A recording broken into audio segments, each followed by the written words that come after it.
سوال یہ ہونا چاہیے تھا کہ جب حسین نے بیعت نہیں کی تو باقیوں نے بیعت کیوں کر لی؟ ہائے ہائے کیا مولانا مودودی رحمۃ اللہ علیہ سے کسی نے سوال کیا کہ جب تمام صحابہ نے یزید کی بیعت کر لی تھی تو امام حسین علیہ السلام نے کیوں نہیں کی؟ مولانا نے بڑا خوبصورت جواب دیا۔ پہلے تو فرمایا کہ سوال یہ ہونا چاہیے تھا کہ جب حسین نے بیعت نہیں کی تو باقیوں نے بیعت کیوں کر لی؟ ہائے ہائے کیا خوبصورت جواب دیا۔ پھر فرمایا کہ رسول اللہ کے وارث حسین، نواسہ رسول حسین، جنت کے سردار حسین، سید الشہداء حسین، حق کا معیار حسین، جب حسین نے بیعت نہیں کی تو دوسروں سب نے کیوں کر لی؟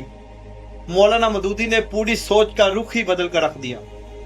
دنیا ہمیشہ اکثریت کو حق سمجھتی ہے، کہتی ہے کہ سب یہ کر رہے ہیں تو یہ ٹھیک ہوگا۔ مولانا نے کہا نہیں، حق کا معیار تعداد نہیں، حق کا معیار حسین ہے۔ رسول اللہ نے فرمایا حسن و حسین جنت کے نوجوانوں کے سردار ہیں۔ تو جب نبوت کے روحانی وراثت، اخلاق کی وراثت، عدل کی وراثت کی بات آئی تو وراثت حسین تھے۔ وراثت کے سامنے دوسرے وارث نہیں بن سکتے۔ اگر ہمیشہ اکثریت کو دیکھ کر فیصلہ کریں تو حضرت نوح علیہ السلام کی کشتی میں بھی صرف چند لوگ تھے۔ فرعون کے دربار میں سارے جادوگر تھے لیکن موسیٰ علیہ السلام اکیلے تھے۔ کربلا میں 72 تھے لیکن لشکر میں 30,000 تھے۔ حق ہمیشہ اکثریت میں نہیں ہوتا۔ مولانا مودودی نے ساری کی ساری سوچ ہی بدل کے رکھ دی۔